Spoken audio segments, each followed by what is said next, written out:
Hey guys, welcome back. So I brought home another Husky generator today. And I think this is the same story as most of them in this area. Bad fuel. It was advertised as it's been sitting for 5 years. As a result, it doesn't run. And I haven't really done much with this yet. I did check the oil. It's dirty, but it's full. And I checked the gas tank, and it is empty and clean. So those are both good signs. And I did pull the recoil, and it has compression. So all good signs. I mean, as you can tell by looking at this machine's been outside probably most of its life. It is 8 years old. And overall it seemed to survive pretty well out there. It's not all rusted up. Other than just filthy. So I think I'm going to try the easy thing first and put some gas in it and try starting it and go from there.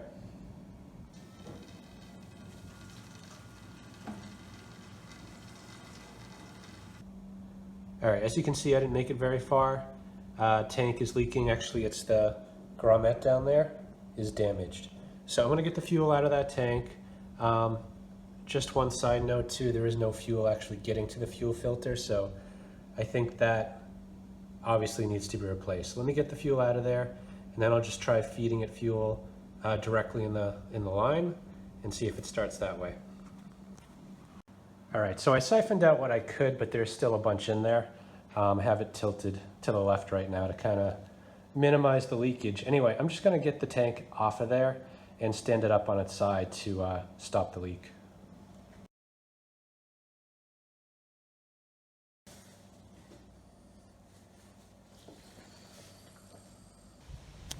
Okay, maybe I'm being a little bit optimistic here, but there was no fuel going in the fuel line to the engine, so could it be as easy as that? I don't know. So I've rigged up a temporary fuel line, and I'm gonna kind of feed it with a dropper until I see it, right up to about here, and then I'm gonna try to start it.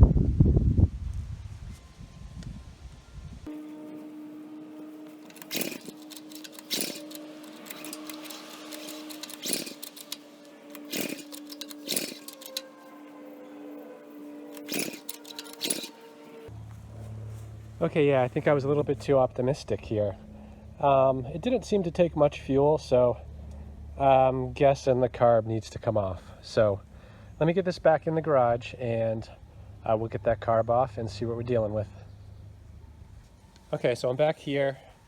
As I started rolling this back to the garage, the fuel disappeared from the line, which tells me it was a stuck needle, and fuel should be going into the carb now. So I'm going to add a little bit more until I see that fuel again in the hose.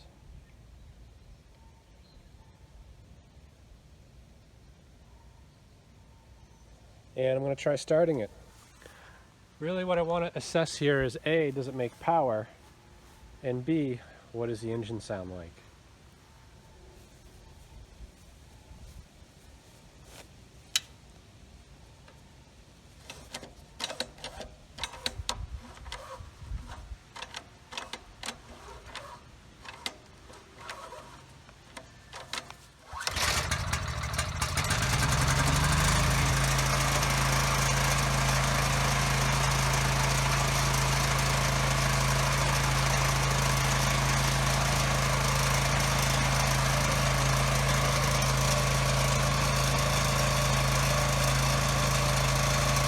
Yeah, it's running slow.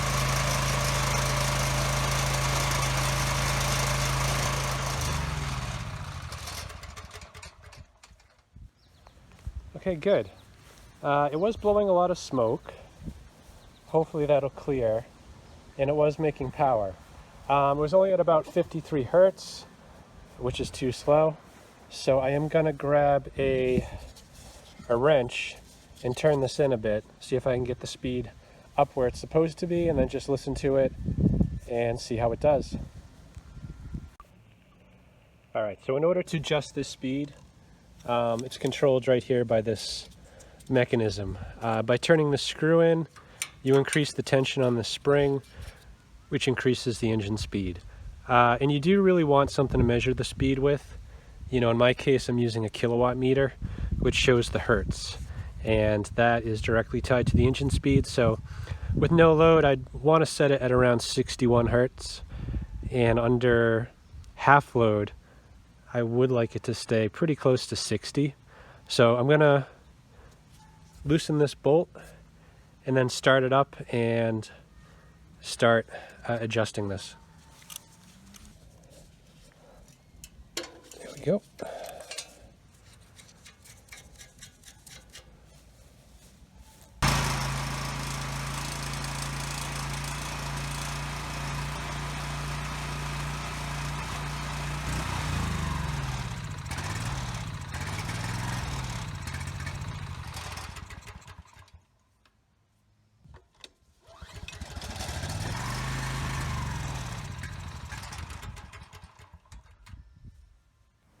Okay, so now it won't stay running.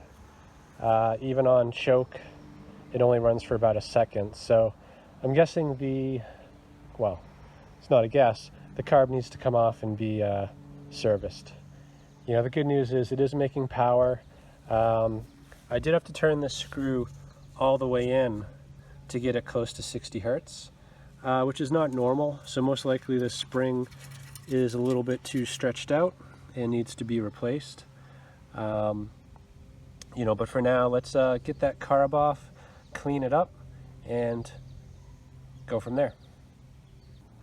Okay, so I'm just gonna pull the fuel out of the carb and see what comes out.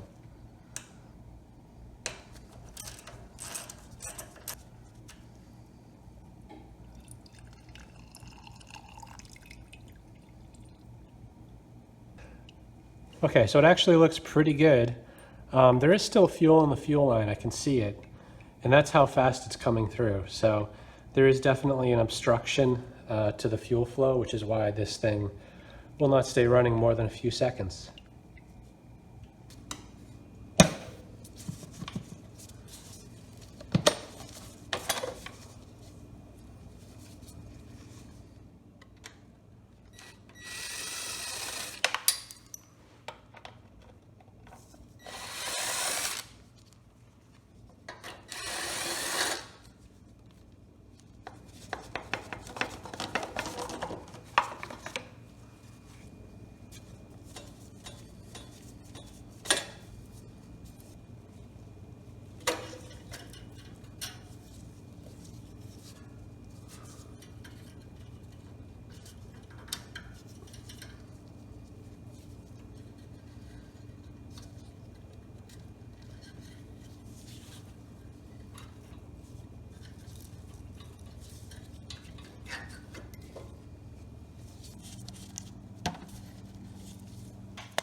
I don't know what that is. Kind of feels like sand. That's not good. That is probably what clogged this thing up. Anyway, it looks a little scaly in there. So this is the main jet. Need to get that off. You know, clean up the needle and seat, and as well as get the pilot jet off.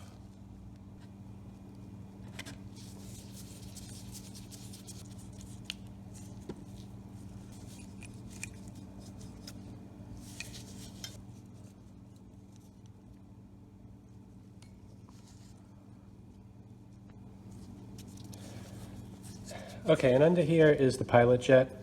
I find using a Phillips screwdriver almost never works. So recommend some vice grips for that.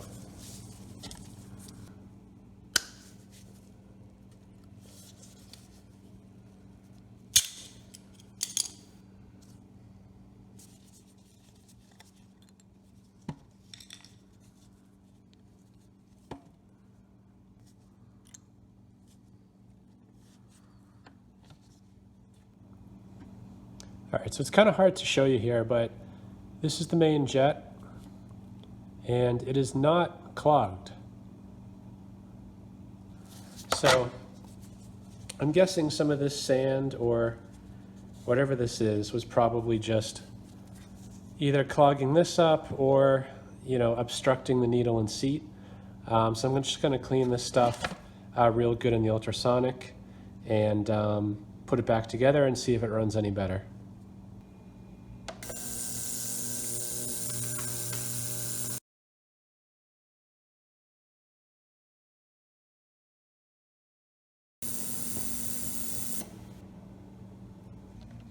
Okay, all clean.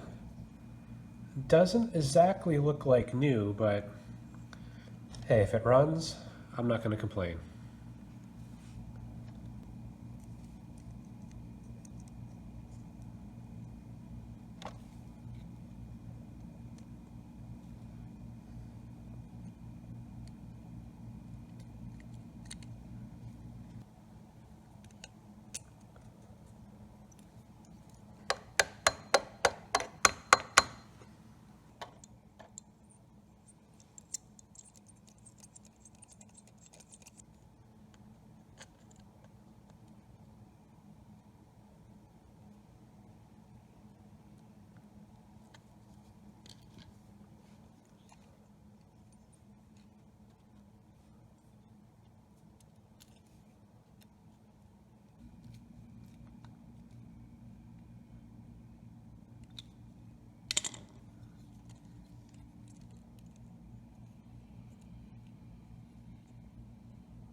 Okay, let's see how this thing works. All right, so I got the carb in the airbox back on and got some fuel in the line. So probably enough to run it for a few minutes. I'm hoping to do that and just do a load test and see how it runs.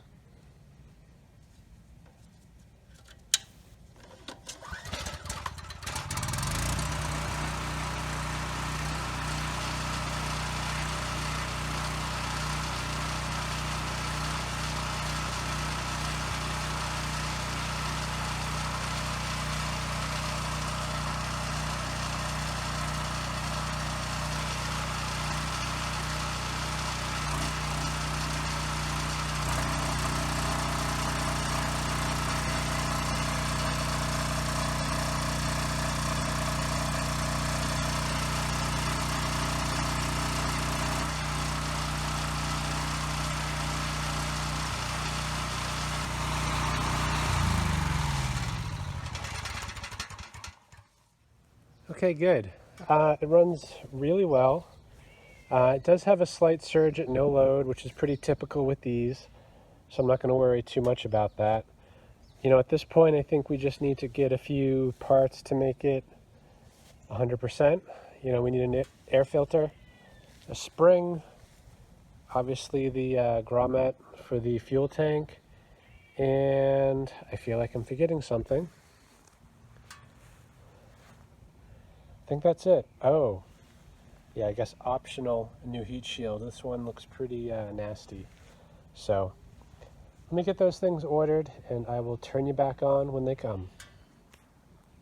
All right, so I'm still waiting for the governor spring as well as the fuel tank bushing, but in the meantime, I did get the air filter, so I'm gonna just replace the air filter and while I'm at it, I'm gonna pull this recoil off and just put some WD-40 in here just to help this mechanism. You probably noticed when I was trying to start it, this cord was having a really hard time getting it to go all the way in.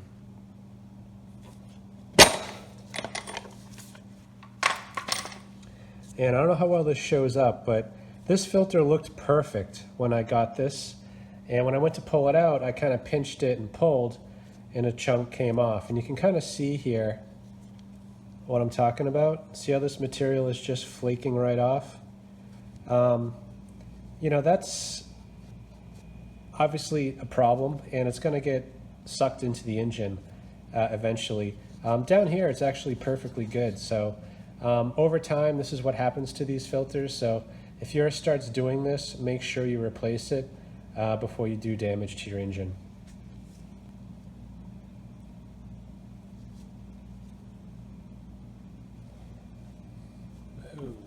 All right, and these filters do need to be oiled, probably not that much. And I'm hoping this is going to solve the kind of the hunting issue that it's having at no load. This is going to put drag on the system to allow more fuel to get sucked up instead of air. And if that doesn't work, there's a few other things I can try to kind of alleviate that problem.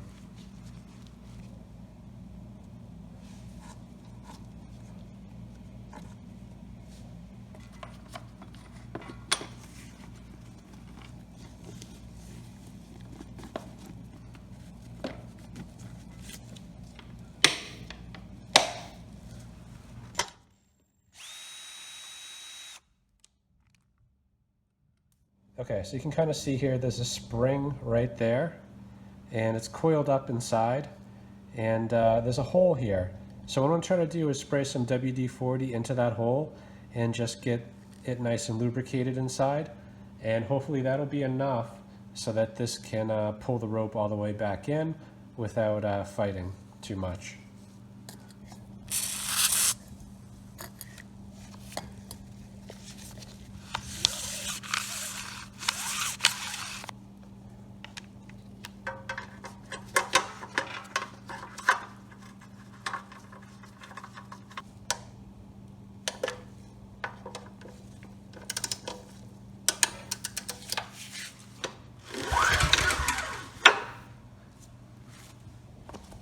Okay, good. Okay, the rest of the parts are here. I'm going to start with this governor spring. Since the fuel tank's off, it gives a much better view of it for me and for you. So I had turned this all the way in to max out the tension. And for the new spring, I don't want to leave it like that. I actually want to start kind of conservative. So I'm going to turn it out at least to where it was before, maybe a little bit less. So this is where it was before. You can tell the dirty part versus the clean part of the screw. And I'm going to back it out a few more turns. And once I get it started again, you know, I'll just redial this in to about 61 hertz.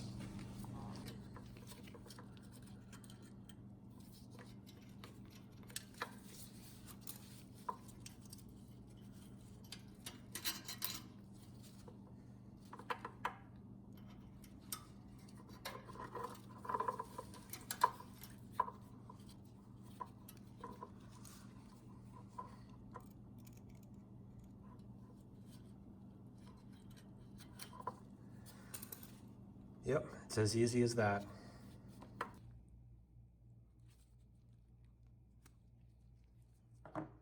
Okay, so we're gonna reuse this. This is trash. So I use a little bit of motor oil and just coat everything.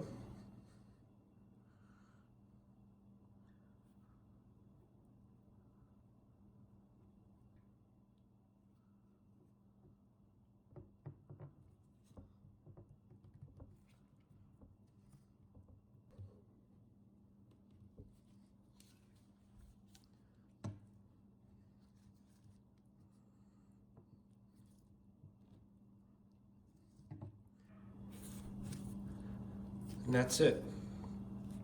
You can see it's all the way seated in, both to the fuel tank as well as the fuel shutoff to the bushing. So this should now be good to go. So I'm going to put it back on, put some gas in here, and just test it before bolting it all back together.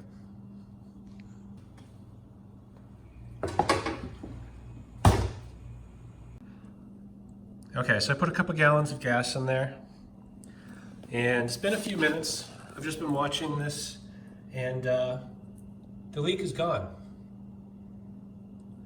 So I think we're good to go.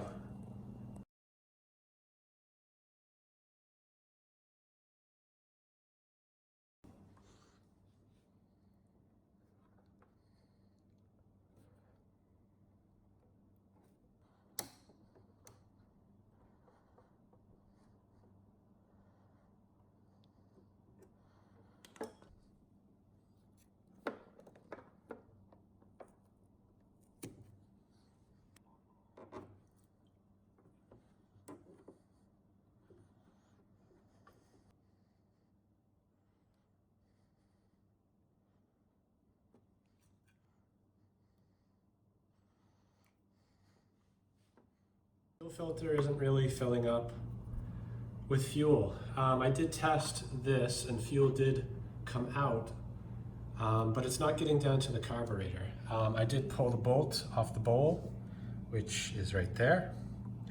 There's nothing coming out. So my only conclusion is that this fuel filter is either clogged or there's something in this line that's clogging the system up. So I'm going to start just by replacing that filter and see if that improves the situation.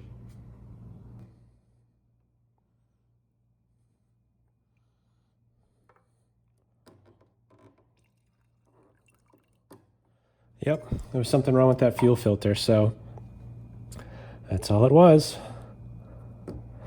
We'll do one final test.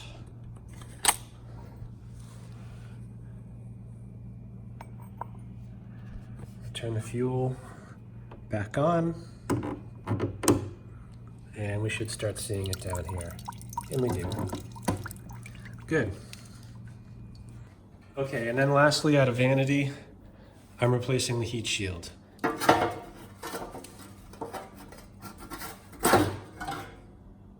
Okay, so out with the old and in with the new.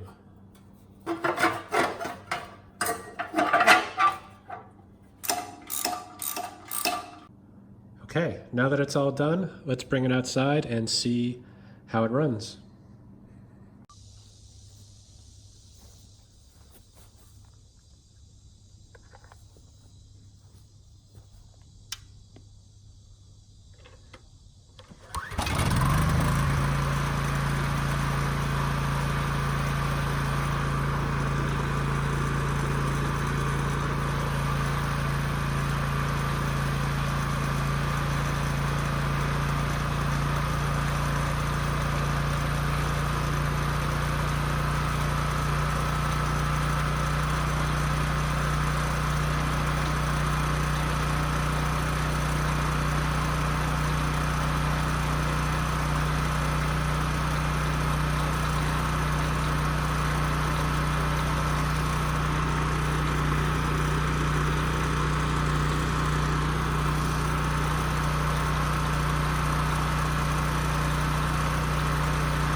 Close to 61, so I could push it a little bit more, but I think that's good.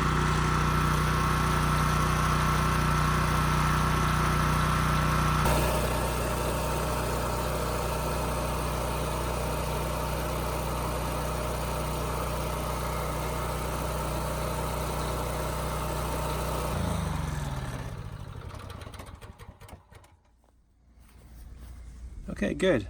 And you can probably see I didn't have to turn the throttle, the governor spring screw all the way in.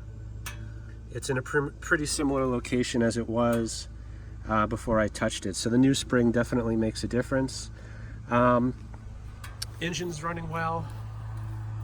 There's not much surging or hunting even with no load. So I think we're good. There's really nothing else I need to do on this, you know, other than maybe clean it up a little more. But I don't need to bore you guys with that. I hope this video helps someone. Thanks for watching.